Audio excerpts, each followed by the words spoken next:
The town of Ash Hollow had its share of ghost stories, but none like this. Folks kept their distance, whispering behind calloused hands whenever Silas Boone passed by. Since the funeral, something had changed, not just in the blacksmith, but in his dog. Cooper had always been loyal, sharp, the kind of mutt who could read a man's mood better than most preachers. But ever since Annie Boone was laid in the ground, Cooper refused to eat. Not even the cured pork he used to beg for got so much as a sniff. He spent his days curled beneath the porch, his nights pacing and whining, eyes fixed on the distance as if watching for something no one else could see. 3 days after the burial, he began to dig. Not at the grave itself, no. Silas had buried Annie just outside the town cemetery, on a gentle rise shaded by a lone cottonwood, her favorite spot. But Cooper didn't go there. He headed instead to a dry patch near the western fence, where the wind carried more dust than memory. That's where the scratching started. At first, Silas thought it was grief. Dogs mourned too, he'd heard. But as the days dragged on, Cooper's digging grew frenzied, his paws bled. He howled through the night, his voice raw and broken, shaking windows and nerves. Something about the sound gnawed at Silas's soul. He wasn't just calling for Annie, he was warning. If you're drawn to eerie tales like this, where silence holds secrets and loyalty outlasts death, subscribe now. Stories like this one don't come often, but when they do, they leave a mark. Silas Boone wasn't a man prone to imagination. He was forged in fire and iron, his hands more familiar with steel than scripture. But something about Cooper's obsession stirred a restlessness he couldn't shake. He stopped sleeping. He stopped working. He began to watch. The cemetery was quiet, as always. The townsfolk rarely visited, and even the undertaker had taken to leaving before sundown. Ash Hollow had old soil, rich with forgotten things. But this was different. On the 7th night, Cooper didn't just dig. He let out a cry that split the sky, then sat motionless facing the cottonwood. Silas stood on the porch, a lantern flickering in his fist, his breath thick with dread. He remembered Annie's final words, muddled, fevered things that he'd brushed off at the time. But now, with that dog refusing to eat, refusing to leave the place where something was buried, something that shouldn't be, he felt those words clawing their way back. "I'm not ready to go yet, Silas, not like this." The wind shifted. The dog stared. And deep inside the blacksmith's chest, a cold, unspoken question began to burn. What had he buried beneath that cottonwood? Before the howling, before the grave, there was the illness. Sudden, merciless. Annie Boone had been strong one day and weak the next. Her skin turned pale, her breath ragged, her eyes distant. No one knew what it was. Doctor. Grady called it a fever, the kind that swept through frontier towns like dust storms, but something in the man's voice faltered when he said it, like he didn't quite believe it himself. Silas remembered her hands trembling when she reached for him, the way she clutched his shirt, trying to speak through dry, cracked lips. "It's not what it seems," she whispered once, but he hadn't pressed. He chalked it up to delirium, the fever talking. He was a blacksmith, not a man of riddles. He didn't understand what she was trying to say, and now that memory wouldn't let go. People in Ash Hollow had theories. Annie was too quiet, too watchful, too smart. Some said she was cursed, others thought she had secrets. When she fell ill, a few muttered that it was bound to happen, that she'd stirred something better left untouched. But no one said anything aloud, not to Silas, not until after the funeral. The day she died, Dr. Grady showed up with a pine box already nailed shut, said it was best to bury her quickly. The fever, he warned, might spread. Silas, half mad with grief, didn't question it. He didn't look inside. He dug the grave himself, under the cottonwood where she liked to sit in the evenings, where she once braided wildflowers into her hair. He'd worked in silence, sweat blurring his eyes, the heat pressing down like a punishment. By dusk, it was done. The ground was covered, the stone placed, and Annie Boone was gone. But now, nights later, Cooper was digging where she wasn't buried. And that raised a question Silas hadn't dared consider. Had he buried her at all? Her voice kept echoing in his mind. "Not like this," What had she meant? Silas hadn't spoken to anyone since the funeral, but the weight in his chest grew heavier with each day. The town kept its distance. Even young Tommy Wren, who'd once helped him in the forge, avoided his shop. Only the dog remained, and Cooper was growing thinner by the hour. Something had happened in Annie's final days, something he'd been too blind to see. He needed answers. But the only man who might have them was the one who brought the coffin and told him not to look inside. The same man who'd left in such a hurry, who hadn't spoken a word since the burial. Dr. Eustace Grady. And for the first time since the day he said goodbye to Annie, Silas Boone felt the stirrings of something stronger than grief. Doubt. The third week after Annie's burial brought with it a cold wind, the kind that settled into bones and refused to leave. Silas Boone was no stranger to silence, but this kind weighed different. He'd grown used to the sound of iron striking anvil, the comforting rhythm of purpose. Now all he heard was the scratching. It started again just after midnight. Cooper had been still for most of the day, curled beneath the porch, not moving, barely breathing. But when the moon rose high and silver, he stirred. Silas, seated inside with a half-empty bottle and Annie's locket in his palm, heard the first low growl, then the frenzied digging. At first, he didn't move. He was tired. He didn't want to see the dog tear up more dry earth over grief. But then Cooper howled. Not a simple bark, not a whimper, a full-throated, sorrowful cry that tore through the stillness of Ash Hollow like a gunshot. Lights flicked on in neighboring homes. Doors creaked. The howl didn't stop. It rose and broke and rose again until it felt like something was about to split in two. Silas stumbled out into the cold. Cooper was at the same spot near the cemetery fence, always the same patch, never Annie's grave. His paws raw, muzzle dusted in dirt. But he wasn't digging now. He was sitting stiff and upright, tail still, staring at nothing. And then he growled. It was deep and guttural, his eyes fixed not on Silas, but on the tree above the grave, as if something stood there that only he could see. Silas followed his gaze, saw nothing, but felt the hairs on his neck rise. Neighbors called out from porches. "Everything all right, Boone? You need the sheriff?" Silas shook his head without speaking. He didn't want them there, didn't want their eyes. Ash Hollow had always had its way of turning grief into spectacle. He wasn't about to give them another reason to talk. Cooper's digging resumed the next night and the next, always in that same cursed spot, always at midnight. Each morning, Silas tried to fill the hole back in, but by nightfall the earth was torn again. Something about it was beginning to feel ritualistic, not instinct, intent. On the fifth night, Silas couldn't sleep. He sat beside the window, watching Cooper under the moonlight.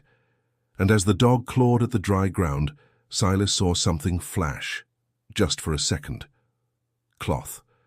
A shred of something pale. Maybe a trick of the light, maybe not. He told himself it could have been anything, but his breath caught in his throat. He no longer believed the dog was mourning. He believed he was trying to tell him something. Silas Boone didn't sleep that night. He sat beside the dog until the stars began to fade, staring at the ground that refused to stay buried. When the morning came, he fetched a spade. The sun rose slow, casting long shadows across the fence, and over the spot Cooper had clawed nearly a foot deep. The dirt was dry and stubborn. Silas worked methodically, his movements stiff but sure. Cooper stood nearby, tail low, ears perked. 6 inches down, the spade hit something soft. Silas dropped to his knees and used his hands. The earth crumbled away, revealing a piece of cloth, pale blue with faded stitching. His breath caught. It was the scarf he'd given Annie last winter, embroidered with little wildflowers, one of a kind. He pulled it out carefully. The fabric was torn, stained. There were smudges of red near the edges. Blood. He sat back on his heels, the wind pressing cold against his sweat-soaked shirt. His heart thundered. That scarf had been buried with her. He was sure of it. He'd wrapped it around her neck before the coffin was sealed. So why was it here, yards away from her grave? He turned to Cooper, who now sat watching him quietly, head tilted. The dog let out a low whine as if confirming what Silas couldn't say aloud. Something was wrong. By mid-morning, Silas rode into town with the scarf in his coat pocket. Ash Hollow was still stirring, its streets thin with dust and suspicion. He didn't stop at the doctor's or the sheriff's, not yet. He needed to think, needed to breathe. Instead, he walked into the chapel where they'd held Annie's service. The preacher wasn't there, hadn't been in days. Just silence and the scent of old wood and wax. Silas sat in the front pew, staring at the altar, fingers clenching the blood-stained cloth. Had someone moved her? Why? He remembered the coffin, nailed shut, heavier than it should have been. The way Dr. Grady had rushed the burial, avoiding questions, and now this. A scarf buried in the wrong place, blood he hadn't seen before. When he left the chapel, the sheriff was waiting outside. "Morning, Silas," Sheriff Amos Lang said, adjusting his belt. His eyes drifted to the dirt under Silas's nails, then to the lump in his coat.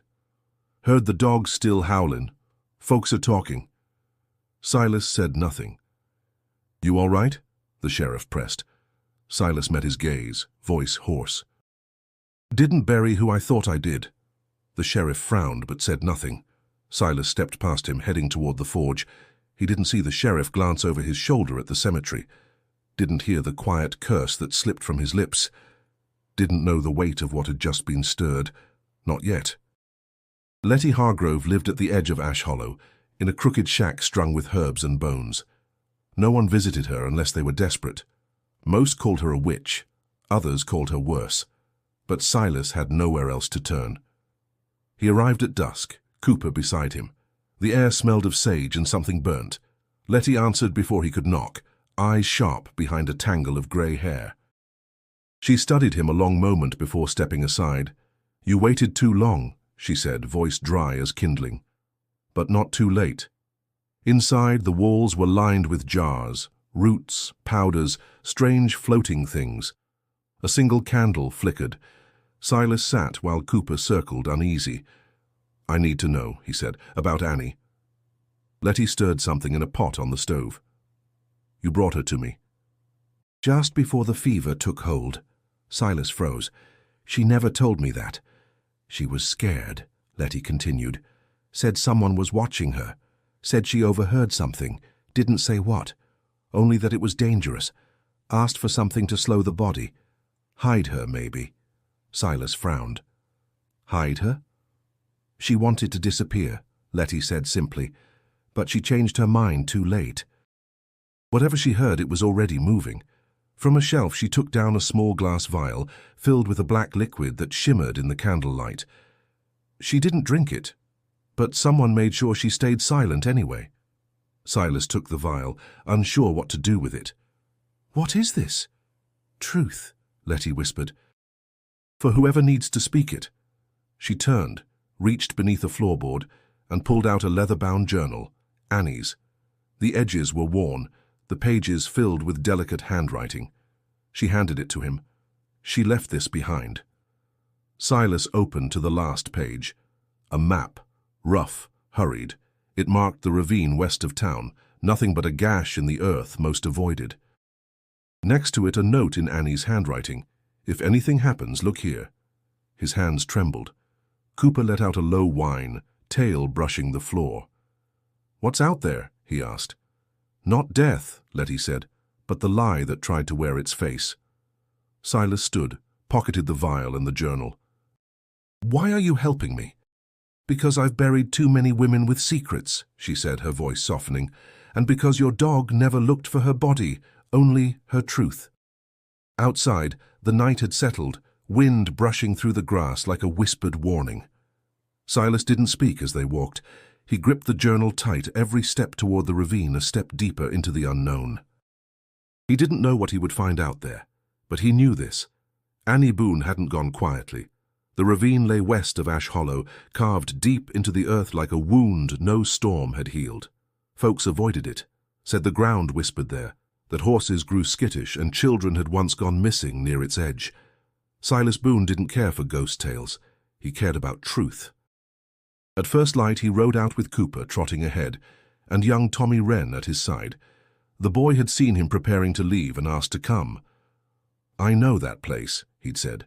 "Used to trap rabbits out there. It's quiet, but not empty." They reached the ravine by noon. Dust hung in the air. Birds circled above but made no sound. Annie's journal led them to a narrow path winding into the gully. Silas felt it before he saw it, the stillness heavy and wrong. Halfway down, Cooper stopped. Nose to the ground, he began to sniff in tight circles, then dug. Tommy dropped to his knees beside the dog. "He's got something." Silas knelt, brushing dirt aside with shaking hands. A few inches down, he uncovered bone. Not animal, human, small, weathered. Beside it, fabric. A dress once white, now brown with age and blood. And beneath that something gleamed, silver, round, etched with initials. A.B., Annie Boone's locket. Silas stared, breath caught in his throat. He remembered clasping it around her neck before the fever came. How could it be here? Tommy looked pale. "You think she—" "No," Silas interrupted, voice flat. "She didn't die here." He stood, knees aching, heart louder than his thoughts. Someone brought this here, buried it to be found, to mislead. Cooper began sniffing further along the ravine wall, growling low. Silas followed, stepping over loose stones. Then he saw it, a wooden panel half buried under rocks. He pried it loose. Behind it, a hollow in the ravine wall. A hideout. Inside, straw bedding, dried food, old boots, and a scrap of paper pinned to the wall with a knife. Silas pulled it free. It was Annie's handwriting. "If you found this, I had to run. I couldn't trust anyone, not even him, but I know he'll come, and when he does, tell him I never stopped watching." The edges were torn, the ink faded, but the message was clear. She'd been here, alive. Cooper whined and pressed against Silas's leg. Tommy looked stunned. "What does it mean?" the boy asked. Silas stared at the paper, then at the bones behind them. "It means Annie never died in that house. Someone wanted me to think she had, and they buried a lie to keep her truth hidden." The wind kicked up dirt, the canyon moaning low. Silas folded the note and tucked it inside his coat. He didn't have answers yet, but he had proof, and now he had purpose. Silas didn't ride back to town that evening. He rode straight to Dr. Grady's house. The sun was low, casting long, slanted shadows over the dusty path as Cooper kept pace. Silas's face was set, jaw clenched so tight it hurt. He had Annie's journal, the blood-stained scarf, the locket. And now the note she'd written with her own hand, clear evidence she'd been alive after the supposed burial. Dr. Grady opened the door reluctantly, eyes narrowing at the sight of Silas on his porch. "Evening, Boone," he said, voice tight. "Something I can help with?" "You buried an empty coffin," Silas said without preamble. "And you knew it." The doctor's face twitched. "You need to calm down." "I found her locket in a ravine," Silas continued. "A note, address, bones, she was there. Alive. You lied to me." Grady hesitated, hand tightening on the edge of the doorframe. "You don't understand." Silas stepped forward. "Then make me understand." Grady looked over his shoulder, then stepped aside. Inside. The house was quiet. No signs of patience. No smells of herbs or medicine, just dust and guilt. "She came to me," Grady said, pacing, "the night before she disappeared. Said she knew something she wasn't supposed to. Asked if I could help her vanish." "What did she know?" Grady swallowed hard. "Something about Jeremiah Hale." Silas stiffened. Hale owned half the county, land, cattle, and men. A man no one dared cross.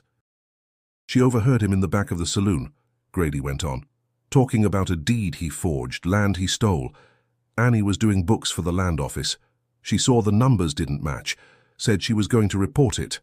Silas clenched his fists. "She asked me for something to fake her death," the doctor continued, "a sedative to slow her breathing, make her appear gone. She was going to disappear, hide until it blew over." "But she didn't," Silas growled. "No, that night before she could take it, 2 men came to her door. Said they were from the sheriff's office." "Lang?" Grady shook his head. No, Lang wasn't part of it. They forged his signature, took her. I don't know what happened after that. All I know is I was told to write the certificate. And stay quiet. By who? Jeremiah's foreman, Grady whispered, with money and a threat. Silas stepped closer. You let me bury an empty box. Grady looked away. I didn't know what else to do. You're coming with me, Silas said. You're telling this to the sheriff, and if he doesn't listen, the whole town will. Grady nodded slowly, shame in his eyes. I'll go. As they stepped back outside, the air felt different, charged, like something buried for too long had finally started to rise. The next morning, Silas stood once again before the cottonwood. Only this time, he had a shovel in hand and Cooper at his side, pacing in tight, anxious circles. Sheriff Amos Lang arrived a short while later, reluctantly, coat unbuttoned and eyes weary. Doctor. Grady followed behind, silent and pale. You better have something solid, Lang warned. This ain't a decision I take lightly. Silas didn't answer. He drove the shovel into the earth. The sheriff stood still for a time, then sighed and joined him. Together they dug. The grave gave easily, as if the dirt had never settled right. Sweat soaked their shirts, the air heavy with old dust and something else, something foul. After several minutes the coffin came into view, the wood swollen and warped from within. Silas paused. His hands trembled. Lang pried it open. Inside lay a corpse, but not Annie Boone's. It was a man, older, unknown. His body hastily dressed in women's clothes, face covered with a veil, hands folded unnaturally. The air turned sick with rot. Even Cooper whimpered and backed away. Lang stepped back, stunned. What in God's name? Grady dropped to one knee. That's not who I gave the certificate for, that's not her. Silas said nothing. He reached into his coat, pulled out Annie's journal, the locket, the blood-stained scarf, the letter from the ravine, handed them one by one to the sheriff. Lang took them silently, reading, absorbing. His brow darkened. You said men took her. Pretending to be from my office, he said. Grady nodded. 2. I never saw their faces, but they carried your seal. Lang cursed under his breath. Hale's men, it has to be. Silas looked him dead in the eye. You ready to stop protecting his name? I never protected it, Lang growled. I just never had proof. Well, now you've got it. Lang stood tall, eyes on the unmarked grave. We'll need to record this, document everything. I'll send for Judge Reeves. No, Silas said. We don't wait for papers. We go now. Lang hesitated. You want a war? Silas didn't flinch. I want the truth. They covered the grave quickly, not bothering with ceremony. There was no sanctity left in that ground. Back in town, the courthouse bell rang for the first time in months. Townsfolk gathered, whispering as Lang nailed the notice to the board. A formal investigation into the death, disappearance, and falsified burial of Annie Boone. Grady agreed to testify. Lang promised protection. And Silas, for the first time since the dog began to dig, stood without trembling. He didn't know if Annie was still alive, but the grave was a lie, and now the town knew it. Jeremiah Hale didn't come to town often. He preferred to run his empire from the hills, an ivory house on stolen land, guarded by men who didn't ask questions. But when word reached him that Sheriff Lang was asking around about forged deeds and a fake death, he rode in by morning, all dust and arrogance. Silas was waiting. The blacksmith stood in the square, eyes steady, Cooper at his heel, the locket swinging from his fist like a pendulum of truth. Lang stood beside him, hand near his holster. Doctor. Grady stood in the doorway of the jail, pale but upright. The entire town was watching. Hale dismounted slowly. You've got nerve, Boone, he said, riling folks up over ghost stories. I buried a man in my wife's grave, Silas replied coldly. That's not a story, that's a crime. Hale's lips curled. If she's gone, it's because she crossed the wrong line. Or because she saw too much, Sheriff Lang added. We've got testimony, documents, her handwriting. Your men posing as my deputies. You calling me a murderer, Amos? I'm calling you a liar. Hale glanced around. For the first time in memory, the crowd didn't part for him. No one tipped a hat. No one offered a nod. Silence closed in like a noose. "You all want to throw your lot in with this man?" Hale barked, pointing at Silas. "He's grieving, mad, digging up graves like a lunatic." Tommy Wren stepped forward from the crowd, holding Annie's journal. His voice shook, but it rang clear. "She wrote everything. He's not lying." Hale's hand moved to his belt. Silas didn't wait. In one smooth motion, he drew his revolver, not raised but steady at his side. "I wouldn't." Lang stepped between them, gun drawn now, voice hard. "Jeremiah Hale, you're under arrest for fraud, obstruction, and suspicion of conspiracy in the disappearance of Annie Boone." For a moment no one breathed. Then Hale laughed. "You're bluffing." Grady stepped forward. "I'm testifying. I signed the certificate under pressure. It wasn't her body. I'll swear it under oath." Hale's face twisted. "You'll regret that." Lang moved fast. "Drop the gun." Hale hesitated. Then, realizing he was alone, outnumbered, and no longer feared, he did. The sheriff cuffed him without ceremony, handing his weapons to a deputy. The people watched, stunned. Hale was the kind of man they'd never believed would fall, but now the lie was broken. As Hale was led away, Silas turned his eyes east, toward the tracks, toward the edge of what they thought they knew. A woman matching Annie's description had been seen boarding a train 2 weeks after her supposed death. That was the next trail, and Silas Boone was ready to follow it. The grave under the cottonwood was closed again, but this time with a marker that bore no name, only a single word carved by Silas's own hand: truth. Ash Hollow quieted in the weeks that followed. Jeremiah Hale awaited trial in irons, his influence dissolved like dust in wind. Dr. Grady resigned, preparing his testimony. Sheriff Lang began auditing every deed signed in the last 5 years. And the townspeople, once fearful and silent, now looked Silas in the eye and nodded. But Annie Boone was still gone. Silas sat on his porch with Cooper at his feet, the locket in his hand, turning it over again and again. He had her journal, her words, her trail. She'd been alive after they declared her dead. She'd hidden in the ravine. Then, somehow, she'd vanished again. Then came the letter. It arrived on a Tuesday. No return name, just a single word scrawled in firm cursive across the envelope: Boone. Inside, a page torn from Annie's journal, her handwriting. "I saw the fire in your eyes, Silas. Knew you'd find the cracks. I left so you could stay safe, but you followed anyway. If you're reading this, then justice found its way home. I'm proud of you. I'll see you when it's safe. East." Look for the apple blossom. That was all. No signature, no location, just a clue. Silas folded the letter and tucked it into his coat. He looked to the horizon, toward the rail lines, the flatlands beyond, the places Annie might have gone. She was alive. Hiding, yes, but alive. And she'd left a trail. He packed that night.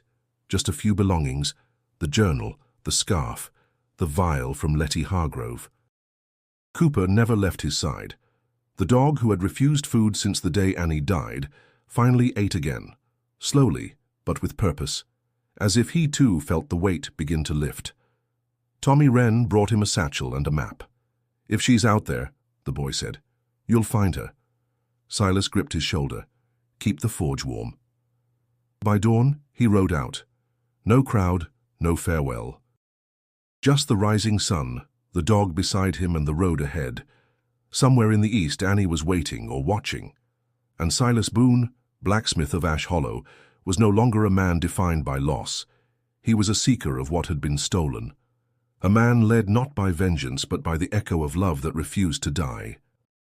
If this story kept you holding your breath, if you felt the ground shift with each revelation, then don't stop here. Subscribe for more true-hearted tales from the forgotten corners of the Wild West, and click the next story on your screen. Another secret waits beneath the dust, and it's ready to be unearthed.